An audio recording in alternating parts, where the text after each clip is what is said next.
Hi green lovers! I'm out here in my garden and it's the start of what is projected to be a really hot week with the temperatures going into the hundreds, and for you centigrados out there that's in the early 40s. So it's going to be pretty hot and a lot of your vegetable plants do not like such hot weather. So what I'm going to share with you in this video is a four-pronged strategy, a defense mechanism, if you will, on how to protect your plants during these really hot days, the days leading up to it and after it as well. And if you stay tuned till the end, I will also share with you how I prioritize which plants I am going to protect and which ones actually probably will do quite okay without that extra protection. Coming right up.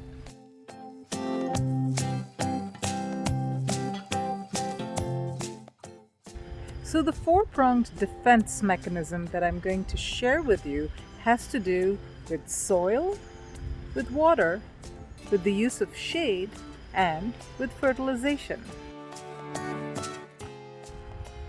Let's start with soil. Now, the first thing you need to do is put on a thick layer of mulch if you haven't done so already. Anywhere from 4 to 6 inches if you're using the lighter kind of mulch. I've got a combination of wood chips and leaf here. So I've got about, I'd say a good, almost my entire finger. So I've got about 3 to 4 inches of mulch around these tomato plants. And what that does is it protects the soil and keeps it cool, because these young plants have roots that are starting to go quite deep, but a lot of their roots are still feeder roots at the surface. And so you want to make sure that the roots stay as cool as possible, which means keep the soil as cool as possible, which means mulch. Now, soil starts to dry out from the top downwards. So what this mulch is doing is it's creating a layer, and it's also a nice absorbent layer, especially if you're using things like leaves or grass clippings or straw. They do absorb moisture, and so it will keep the moisture in and prevent evaporation. The second thing that you want to do has to do with water.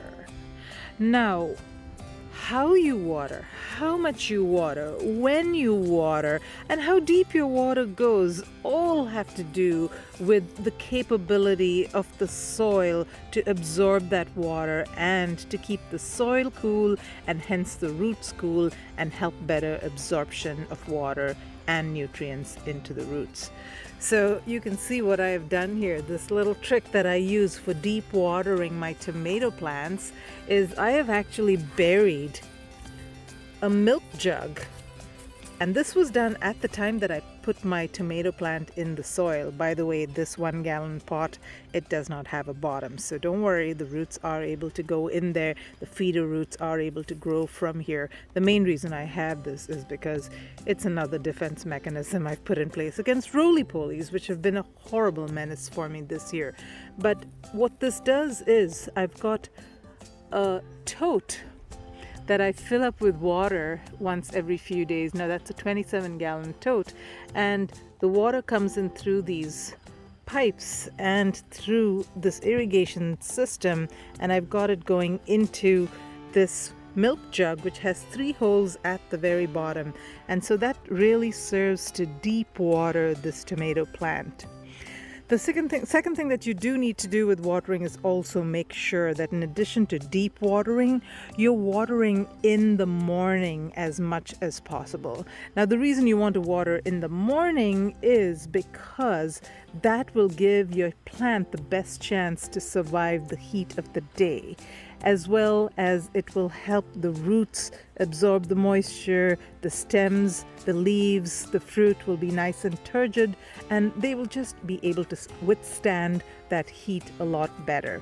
If you water in the evening, that's okay as well. Do that deep watering, but it's preferable to water in the morning just because it's closer to the time that your heat wave is going to hit and your plant will be just better ready for it. So I always water in the morning when I'm expecting a really hot day. It's also preferable to water in the morning because there is less chance of diseases and things like that that come from the soil. You've got water kind of sitting in that upper layer of the soil. If you've got leaves that are actually touching the ground there, it's just a feeding ground for fungus and other diseases to get into your plant. So it's always preferable to water in the early morning. And definitely when you're having those heat waves, you want to water your plants early in the morning. Thing you do not want to do is water during the middle of the day, because you see plants like squash particularly, they've got these big broad leaves, and if you water in the middle of the day, particularly if the plant is under stress because it has not been able to absorb as much water that day, the leaves will droop, and the leaves drooping is a good thing because it reduces the surface area that is subject to transpiration, and that protects whatever water the plant needs, actually pushes it down to the roots and reduces the surface area, and that helps the plant survive. Now, if you go in and put water during the middle of the day, it just confuses that whole defense mechanism, and it's not good for your plant. So try to resist as much as possible watering your plant in the middle of the heat of the sun, especially when you see plants like squash and even tomatoes drooping. Those are all the plant's internal defense mechanisms that will help it survive, and it frankly does not need your intervention at that point. You missed your opportunity to feed it in the morning, and so now it's doing its best to survive. Now make sure that you go that evening and pour some nice good water and allow it to drink and replenish. I will actually put a link to the video where I have demonstrated just this concept of where the plant drooped, but then it came right back in the evening all by itself without any intervention from me. So the third mechanism of protection is shade cloth.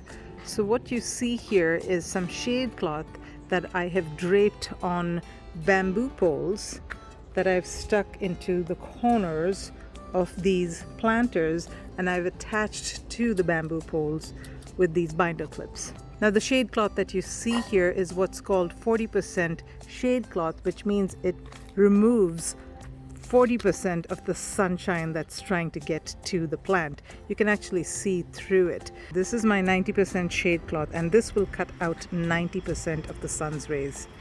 See, you can hardly actually see through it. And I use both of them. I think really 40% is all I need to do the job, but 90% works on those really, really hot days. What happens, especially to your tomato plants, is that they do not like those super hot days. Anything above 85 to 90, and if it actually stays that way at those temperatures for many days in a row, for 2, 3, 4 days, the tomato plants will stop producing blossoms, and they will, in fact, look at that bumblebee, they will, in fact, drop the blossoms that they are producing. You can actually see some examples here where they have dropped blossoms. It looks like it's been cut off. The ones that have been pollinated, though, the flowers that have been pollinated and are already producing little tomatoes, those would be just fine. They will continue to grow through the heat wave. But the flowers that have not been pollinated will tend to drop off. Now, once the hot weather is past and we're back to normal days, the plant will start producing flowers again. So it's only a temporary shutdown, but it can set back your plant, and it can put a dent into the tomato production that you're expecting. You can also do this for free. A bed sheet, an old bed sheet, will work in a pinch. You do not need to spend money on shade cloth. And finally, let me talk to you a little bit about fertilization. Now, if you fertilize your plants, say once a week or once every 2 weeks, give it a good dose of liquid fertilizer, which if you don't have very rich soil, I do recommend that you do. For the week that you're expecting the heat wave, do hold off on feeding your plant, because the last thing you want is for it to be creating all this beautiful green growth only to have it burnt off by the sun. So give it a break from fertilizer. But what I do recommend is after the heat wave has passed, go ahead and give it a good dose of high phosphorus fertilizer, because what that will do is it will encourage blossoms to start to form again. So those blossoms that dropped off, well, they will get replaced if you give it a good feeding of phosphorus, and your plant will get back to producing the fruit, which is exactly what you want it to do. So let's talk about some strategies about which plants you should choose to protect first. Now, the simple rule of thumb is the plant that you love the most gets protected first. In my case, my most valuable plants, at least at this point, are my tomato plants. I will do whatever I need to protect these guys and to keep them going. They are my pride and joy, and I've spent a lot of energy raising these plants. I've got about 72 plants, about 50 different unique varieties, and I want them to all reach potential if I can possibly make that happen. So I will be protecting my tomato plants first. You also do want to consider protecting your pepper plants because, like I said, the flowers will drop, the leaves will get scalded, and the fruits definitely will get scalded if they're subject to very hot temperatures. So do protect your pepper plants if at all possible. Walking by my eggplants, now these don't need protection. These do just fine in the highest of heat. Just make sure they're well watered in the morning. This actually goes without saying probably, but your baby seedlings, this is my little plant nursery here. I've got a bunch of cucumbers and sunflowers and squash and other things growing here, watermelons, etc. These need to be protected from the heat. In fact, it's not even noon and I am seeing these plants starting to wilt already. So as soon as I am done with recording this video, I'm going to be moving these off to the shade because little baby plants, especially if they're growing in cups, are not going to be able to withstand very high temperatures. Now, surprisingly, you probably will not even need to protect your zucchini plants, your squash plants, even though they look much the worse for wear during the heat wave. These things bounce back really, really quickly and really, really easily. And I am yet to have a squash type plant die on me as a result of a heat wave.